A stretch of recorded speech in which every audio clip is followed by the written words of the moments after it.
Greetings, Brookings AP Bio students. This is Mrs. Ardell, and in this slideshow we're going to look at DNA, how DNA is a little bit different in some other kinds of organisms, including bacteria, and maybe some not quite organisms, such as viruses and something called prions. And so we're going to take a little peek at starting with viruses. Viruses are very tiny, smaller than a cell. Remember, viruses can get into a cell, so they're smaller than a cell, probably ribosome size. If you look at ribosomes, how big a ribosome is, some viruses are very, very tiny. And different kinds of viruses, different sizes. So think about viruses that might infect a human cell, like a smallpox virus, bacterial phages, like a T4 phage, infect bacterial cells. And we have different sizes of viruses depending on the organism that they infect and what the virus is like. Polio virus, for example, is very, very tiny compared to a smallpox virus. Basic structure of a virus is some sort of a genetic molecule, can be either DNA or RNA, and that can be single-stranded or double-stranded. And so if you think about that, not all viruses have DNA as their genetic code molecule. Some of them have RNA molecules. That nucleic acid, whichever one they have, is surrounded by a protein coat called a capsid. They almost look like little spaceships. So the genetic molecule inside and then kind of a covering on the outside can be look almost like lunar landers with legs, depending on the kind of virus. Some kinds of viruses also have an envelope on the outside that helps them hide from their host cell and incorporate and be taken in by a host cell. If you look at viruses that infect bacteria, we call them bacteriophages, or phages for short. And viruses aren't technically living things. If you think about, basically they have DNA and they have a protein container, but they don't really have any cell parts. And so there's kind of an argument. Are viruses living things? They do have DNA or RNA, but they don't have all the cell machinery they need to survive and do those cellular activities. They rely on the host's machinery, the host cell parts, organelles, to carry out the viral function. So virus is going to attach to the cell surface, inject its genetic molecule into the cell. And remember, this is an example of a virus infecting a bacteria now. So here's our little bacterial DNA, loop of DNA. And now we're going to inject our DNA, and basically that viral DNA takes over the DNA in the cell and tells the cell to make viral proteins, viral components, rather than cellular molecules. And those components are going to be put together to make virus, and the cell bursts and releasing those virus that can go on to infect another cell. And so basically this virus is kind of like a parasite that's using the host cells, ribosomes and cell machinery to make virus. Example of a virus that infects humans is this one, the HIV virus, human immunodeficiency virus. That's sometimes called the AIDS virus. People who are infected with the HIV virus can go on to develop the symptoms of AIDS. And this is something called a retrovirus. Retroviruses are viruses that contain RNA as their genetic code molecule instead of DNA.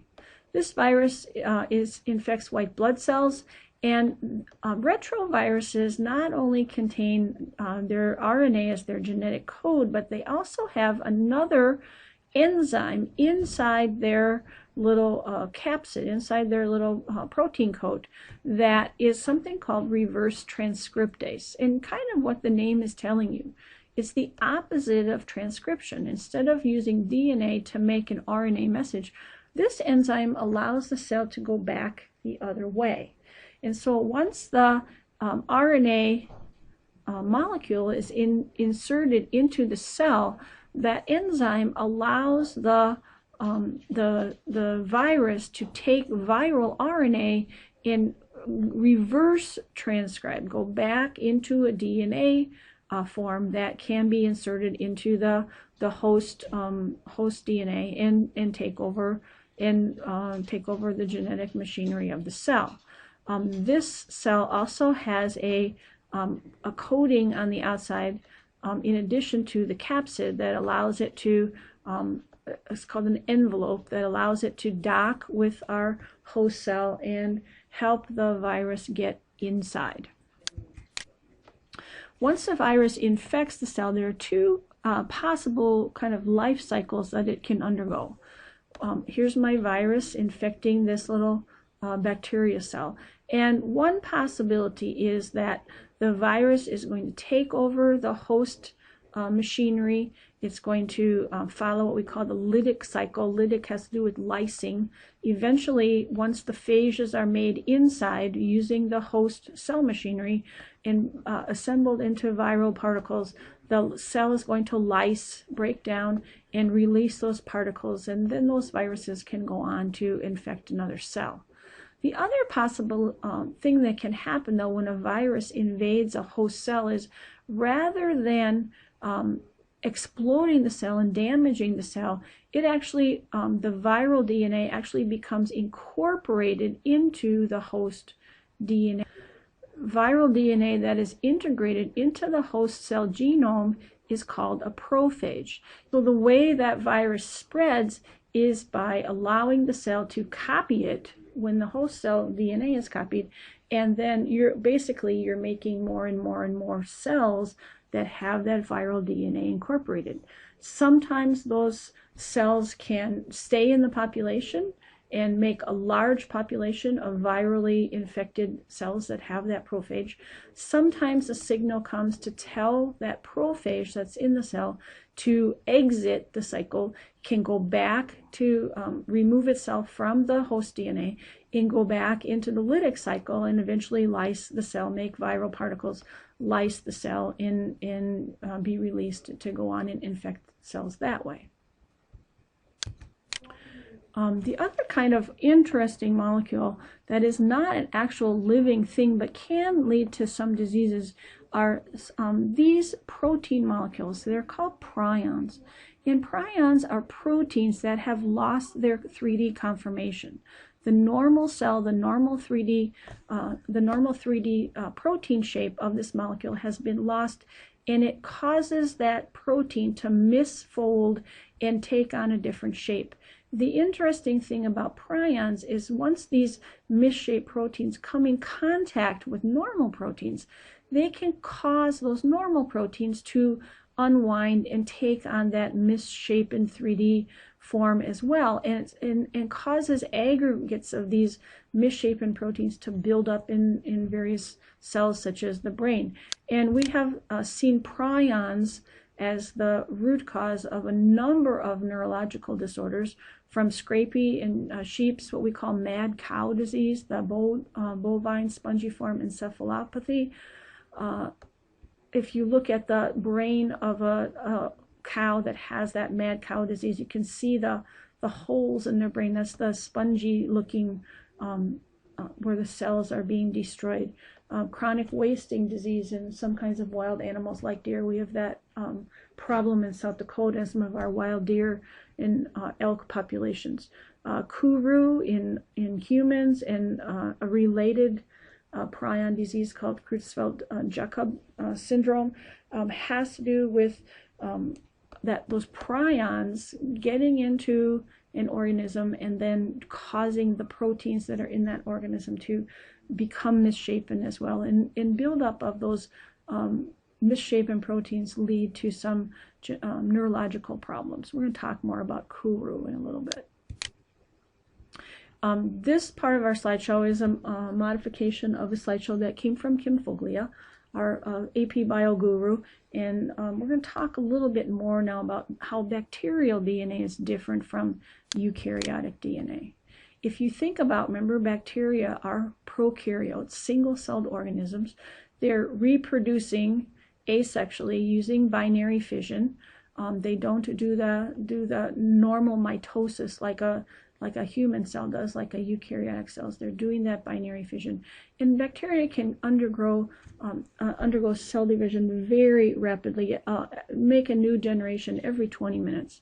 That's a huge number of bacteria that can be produced from a single starting cell. This is one of the most dominant life forms on Earth. There are more bacteria on Earth than any other living thing.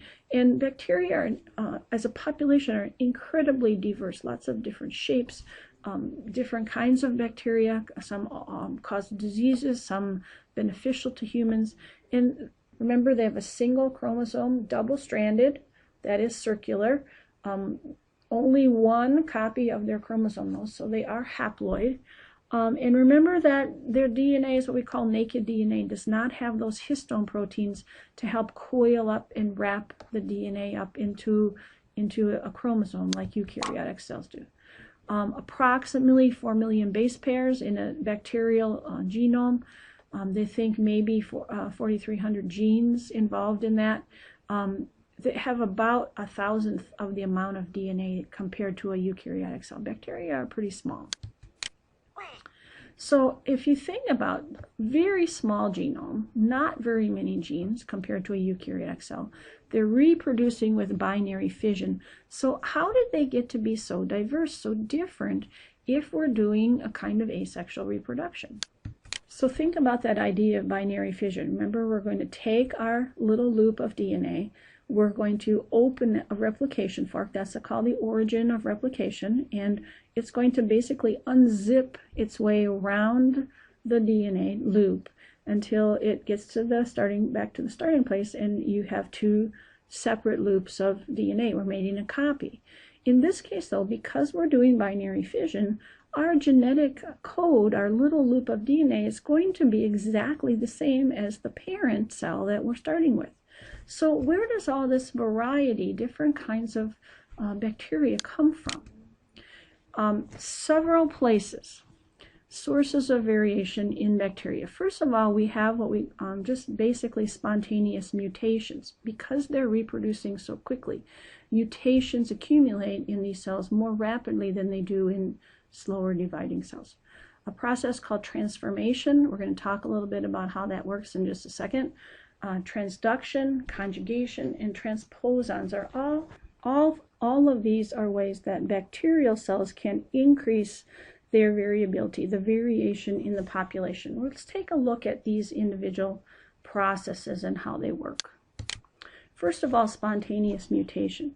Because bacteria are reproducing so quickly, if you think about introducing mutations into the population, remember the copy mechanism is pretty exact and doesn't have a lot of errors. But if you think about the number of bacteria that are reproducing and how quickly they're reproducing, even a small rate of mutation can cause a huge number of mutations in a large bacterial population. If you think about, for example, one gene, even if you only had approximately one mutation in 10 million copies, each day you have approximately 2,000 bacteria in your body that are developing a mutation in that gene. And if you think about all the genes that are in a bacteria, we're talking lots and lots of mutations per day in bacteria that are inside your body. So mutation is one source of variation in our population. Another source of variation in our population has to do with transformation. And remember, we in our DNA people slideshow, we looked at that Griffith experiment using the pneumonia bacteria and the effect on mice and the different strains of bacteria, and how even the heat-killed cells had the ability to pass their genetic information onto living cells. And bacteria, we know, have the ability to do that. Pick up foreign DNA, wherever it may be, wherever they encounter it. Can be on a surface, it can come in contact with dead cells, and releasing that DNA into the environment other bacteria can then pick it up. And there are transport proteins on the surface of bacterial cell that specifically are specialized to help them pick up any DNA that they find kind of laying around. So they can import pieces of chromosomes from other bacteria, take those pieces of DNA, incorporate them into their own chromosomes. Some bacteria possess surface proteins that can transport DNA from closely related cells, allowing a process called transformation. When a bacterial cell dies, it can break open and release DNA which can be taken in by closely related species and incorporated into their genomes. So that process of transformation allows bacteria to increase the variety in their DNA, increase the kinds of chromosomes they have, the kinds of genes they have, by picking up bits of DNA, bits of chromosomes that they come in contact with in their environment. And that process is called transformation. It allows a cell to pick up genes that it didn't have before. It's a kind of genetic recombination. One of the little pieces of DNA that cells often pick up are kind of little extra piece of DNA found in bacterial cells called plasmids. Plasmids are extra chromosomal. They're not part of the main chromosome in the cell. There's little loops of circular loops of DNA in addition to the main bacterial chromosome that can be found inside bacterial cells. And cells can have multiple plasmids.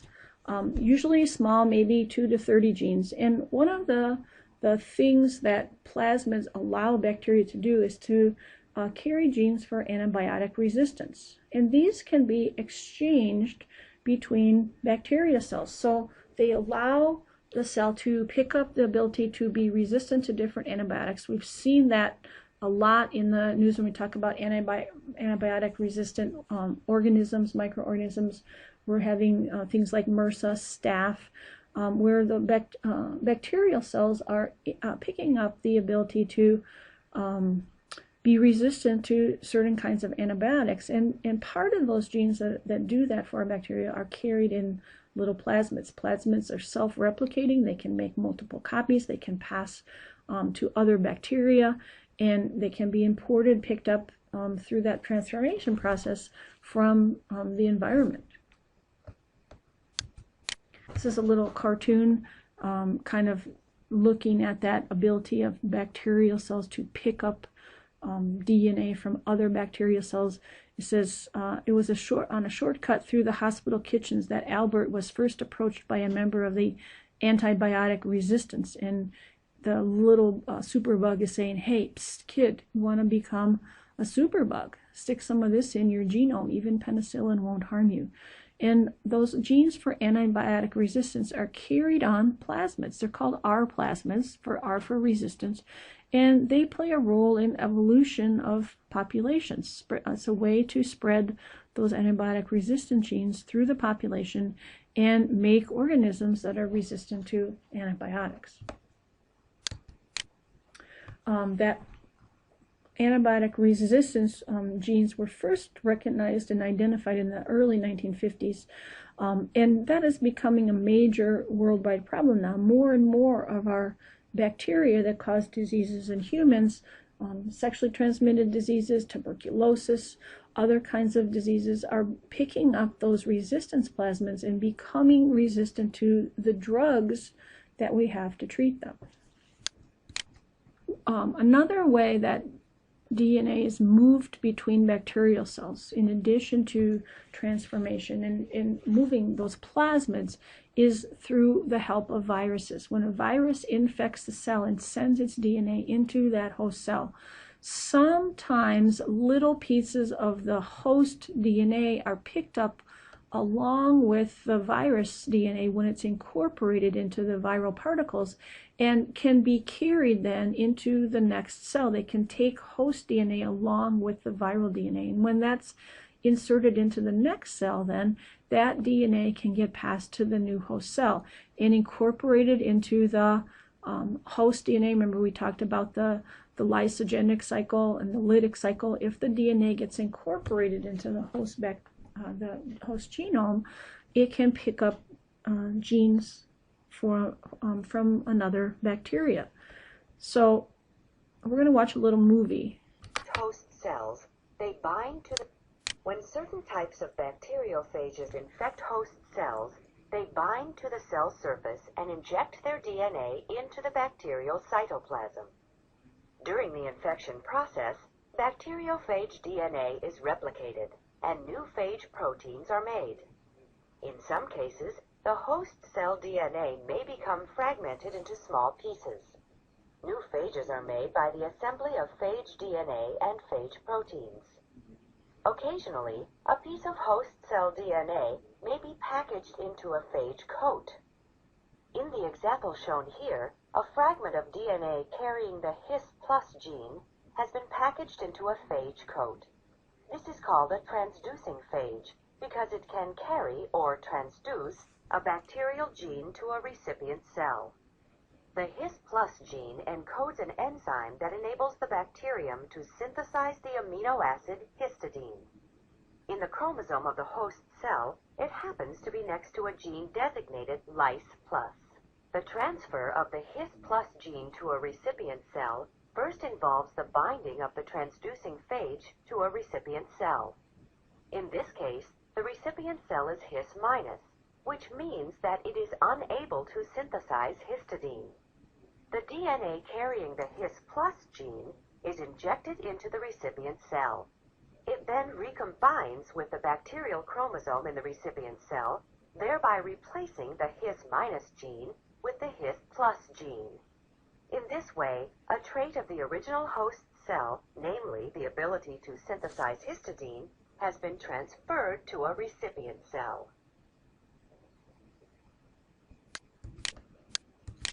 So carrying DNA from one cell to another through viruses, transporting that DNA is another way that bacterial cells become more diverse. The third way is something called conjugation, and we talked about bacteria reproducing asexually using binary fission, but bacteria also have another way to reproduce, and it's called conjugation, sometimes called bacterial sex. The direct transfer of DNA between two bacterial cells that are temporarily joined, and it has to do with the cell's ability to extend these little connecting tubes called sex pilli. And so the cell attaches, sends the little tube out and attaches to another cell. And then it makes a little bridge that can transport DNA across to the other cell and allows the transfer exchange of genetic material. We're going to watch another little movie about the conjugation process. Conjugation is a mechanism of gene transfer that requires direct contact between donor and recipient cells. F+ cells carry the F plasmid, enabling it to make an F pillis and act as a genetic donor.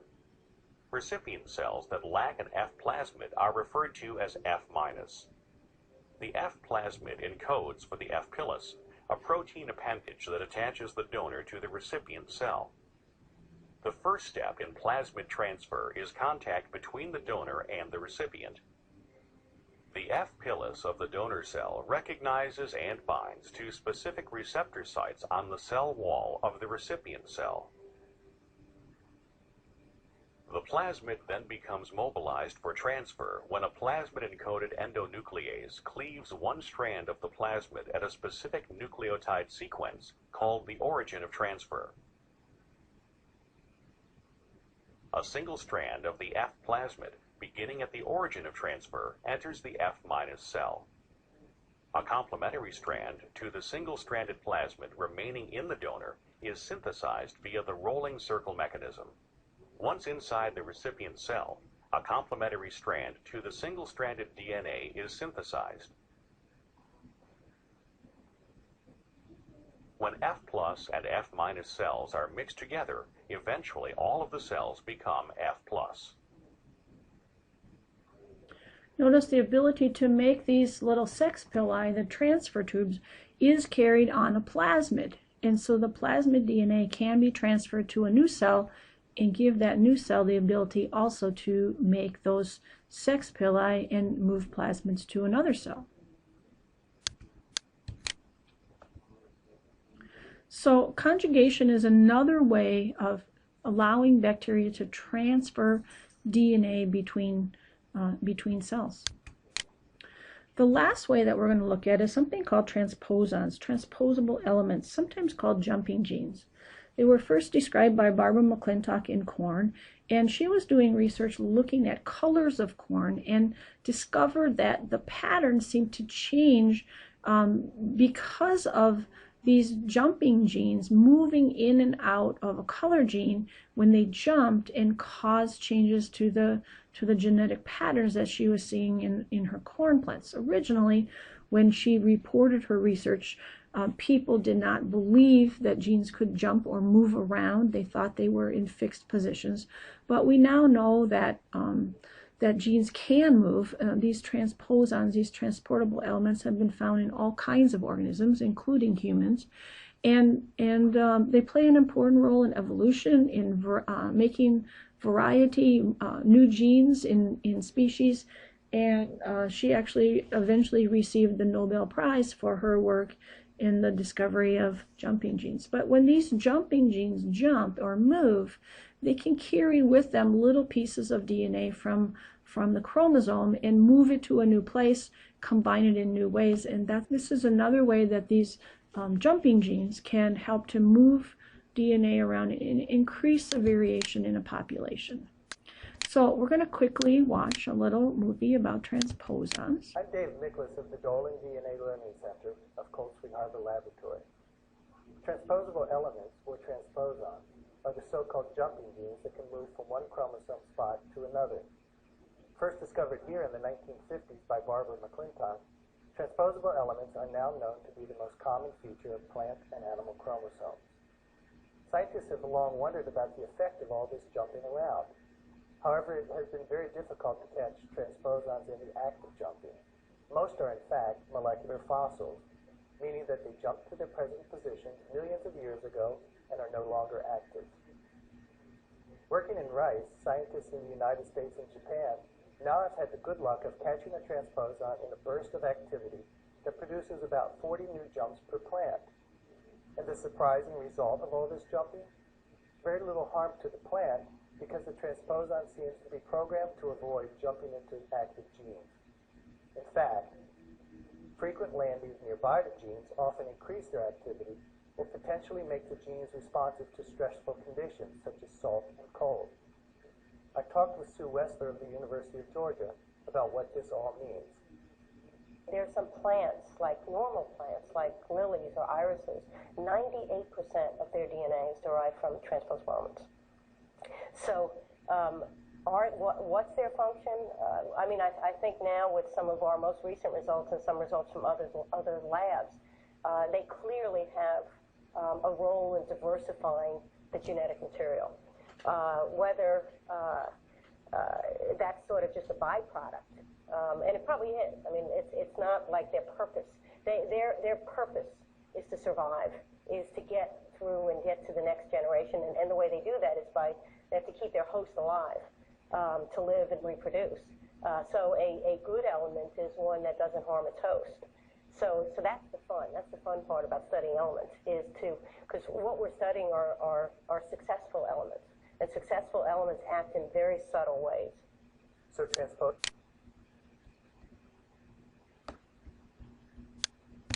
elements are almost perfect genetic parasites, silently using the chromosomes of other organisms to perpetuate their own kind.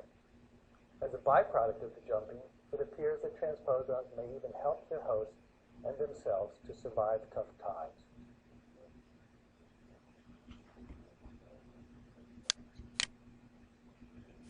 We're going to watch another short video about transposons and their role in evolution.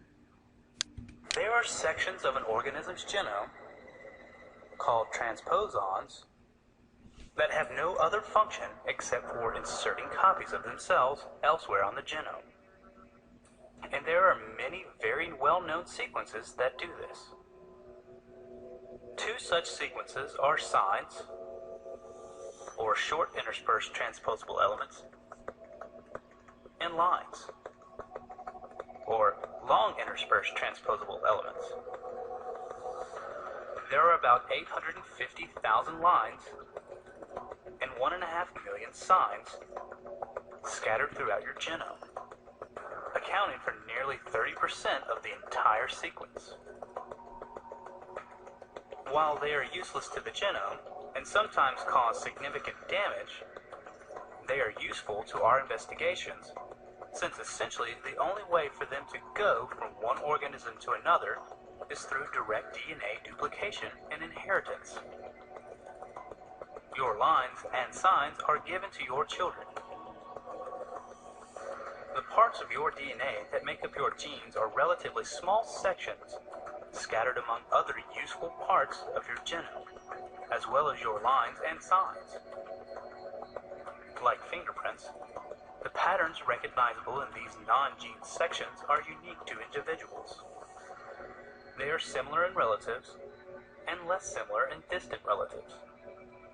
This is the basis of DNA fingerprinting. And since these sequences are passed down from parent to child, finding the same sequence in the same place in two different organisms is direct evidence that the two organisms have a common ancestor. Biologists have used this idea to demonstrate exactly how different species are genetically related. Here are two examples. 3 different identical sign sequences are found in the same genome location of whales and hippos, which are closely related, while camels and pigs, which are not closely related to whales and hippos, do not have the same sequence. The most numerous sign element in your genome is called the ALU. In the human alpha-globin cluster, there are 7 ALU elements, and each one is shared with chimpanzees in the exact same 7 locations, guaranteeing a common ancestor. When ALU elements are deposited on top of other ALU elements, the markers become a chronology of development. Very recent human ALU sequences have been used to trace historic and prehistoric human migrations, since some individuals have new ALU insertions that other individuals lack.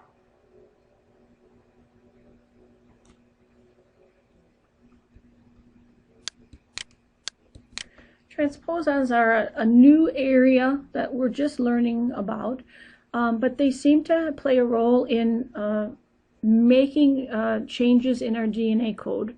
They seem to jump more frequently when cells are under stress. For example, cold or heat stress can cause them to jump. And they seem to play a role in providing cells a mechanism of increasing the variety and maybe coming up with some new gene combinations that allow them to survive in stressful situations. Because they do jump around and leave patterns in our genes, we can use them to do DNA fingerprinting and compare individuals, compare populations, and provide evidence for the connection between organisms and past ancestors. We're going to talk a little bit more about that in our next slideshow when we look at some of the technology that involves DNA and how we can use that technology for a variety of purposes, from DNA fingerprinting to creating medicines. And so stay tuned for our next slideshow.